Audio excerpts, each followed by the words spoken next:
advisors and avoid unnecessary movement ashore. Recruitment and shipping companies were asked not to deploy or send Indian seafarers to Iran. Sir, reflecting our assessment of the evolving situation, the Indian Embassy in Tehran issued another advisory on 14 February urging Indian nationals, including students, pilgrims, business persons and tourists, to leave Iran by all available means of transport, including commercial flights. They were asked to contact the embassy for any assistance and provided with 24/7 helplines. This was again reiterated in strong terms through another advisory on 23 February. Some heeded these advisories and have left the country. However, many others have disregarded them and remain in Iran. We are also in touch with our fishermen who operate out of Iran. This was the situation till 28 February 2020. Once the conflict commenced, the Indian Embassy has facilitated the relocation of several Indian students in Tehran to places outside Tehran. An advisory update with emergency contact helplines was issued on 3 March. Similarly, facilitation was extended to pilgrims for their internal movement. Indian nationals who were in Iran for business reasons were assisted to cross over to Armenia and return home. The embassy in Tehran remains fully operational, in fact, on the highest alert. They are totally committed to supporting the Indian community in this difficult moment and in assisting Indian nationals who may wish to cross international borders. Where seafarers are concerned, the Directorate General of Shipping, through an order of 2nd March, has constituted a quick response team for immediate response, coordination and support functions. This too will function on a 24/7 basis. Honorable Chairman, sir, I would like to inform the House through you that every Indian embassy in the region has similarly issued advisories. The embassy in Israel did so on 28th February and 1 March, UAE on 28th February and 5 March, Bahrain on 28th February, Qatar on 28th February, Kuwait on 28th February and 5th March, and Saudi Arabia on 28th February and 8th March, Oman on 28th February, Iraq on 28th February and 5th March. MEA has set up a dedicated special control room to monitor the situation and respond to queries from I will come back to let him complete his statement. Let him complete his statement. You are not allowing him to make the statement. That is not correct. Dalgaji, that is not correct. I allowed you to speak. Let him complete the statement. I will come back to you. Let him complete the statement. Please. The MEA's latest update on this was issued on 7th of March. Honorable Chairman, sir, our diplomats have also worked hard to assist stranded transit passengers in hubs like Dubai, Doha and Abu Dhabi. They have facilitated international border crossings for Indian nationals, including from UAE to Oman and from Qatar, Kuwait and Bahrain to Saudi Arabia. Wherever there has been a partial opening of airspace, we have approved and undertaken commercial flights, including non-scheduled flights, to enable the return of Indian passengers. Our estimate is that as of yesterday, almost 67,000 of our nationals have done so. Sir, I also saw, today I was informed of a information put out by the Ministry of Civil Aviation, and this tells us of the efforts government is making. Yesterday there were 15 inbound flights operated by Indian carriers which arrived in India, on the 7th. On the 8th there were 49 flights, and on the 9th there are 50 flights. So I want to assure the House that every effort is being made that those who are stuck in the region, those who are transit passengers who are there, those who need to come back urgently from this region, we are making every effort for them to do so. Chairman, sir, throughout this period,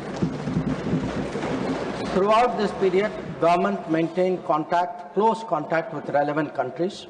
Honorable Prime Minister himself has spoken to the President of UAE, the Emir of Qatar, the Crown Prince of Saudi Arabia, the Crown Prince of Kuwait, the King of Bahrain, the Sultan of Oman, the King of Jordan, and the Prime Minister of Israel.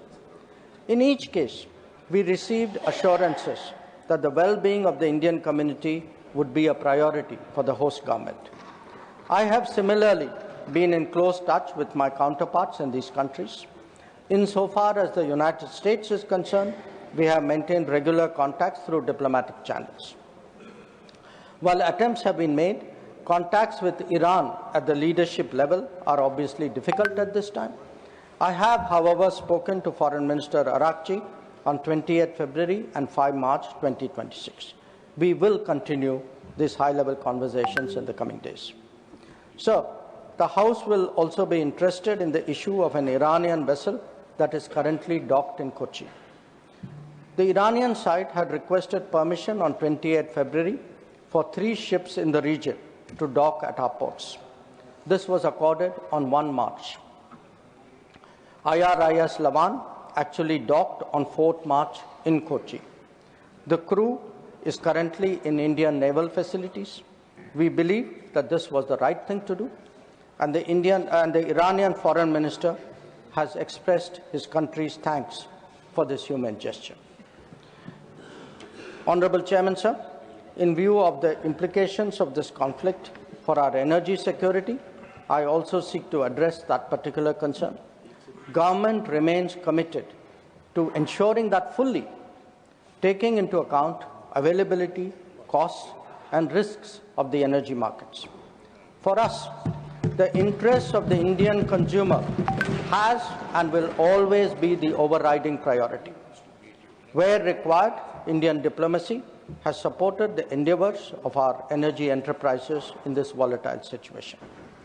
Honorable Chairman, sir, let me conclude by highlighting the 3 guiding factors of our approach. 1.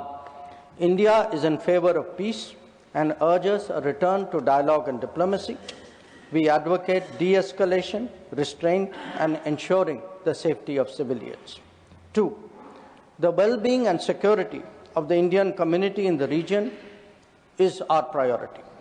We will continue to work with the governments of the region towards that end. And 3. Our national interest, including energy security and trade flows, will always be paramount.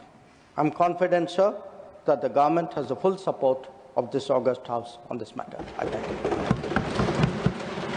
Now, Honorable Leader of the House. आदरणीय सभापति जी, बहुत तफसील में विदेश मंत्री जी ने वर्तमान परिस्थिति मिडिल ईस्ट में उसके बारे में इन्होंने जो वक्तव्य दिया है और सरकार की मंशा और सरकार ने किस तरीके से इस क्राइसिस में अपने आप को आगे इन सारी चीज़ों को एड्रेस किया है, इसको बहुत तफसील से बहुत डिटेल में माननीय मंत्री जी ने रखा है। जो ऑपोजिशन की तरफ से एनर्जी के बारे में भी प्रश्न था, उसका भी उन्होंने उस पर प्रकाश डाला है और बताया है कि सरकार किस तरीके से सारी चीज़ों पर सजग भी है, एक्टिव भी है, एड्रेस भी कर रही है और उन सभी समस्याओं के साथ आगे बढ़ करके भारत की जनता को और भारत की आवश्यकता को ध्यान में रख करके हम आगे बढ़ रहे हैं। बहुत दुख के साथ मुझे कहना पड़ रहा है कि विपक्ष का जो व्यवहार है वो बहुत ही गैर जिम्मेदाराना है, बहुत ही गैर जिम्मेदाराना और यह निंदनीय भी है। इसको जितनी निंदा की जाए वो कम है। इनका इंटरेस्ट न देश में है, न इनका इंटरेस्ट डिबेट में है, इनका इंटरेस्ट एनार्की पैदा करने में है। आज लीडर ऑफ द ऑपोजिशन को आपने 176 के तहत बोलने का मौका दिया।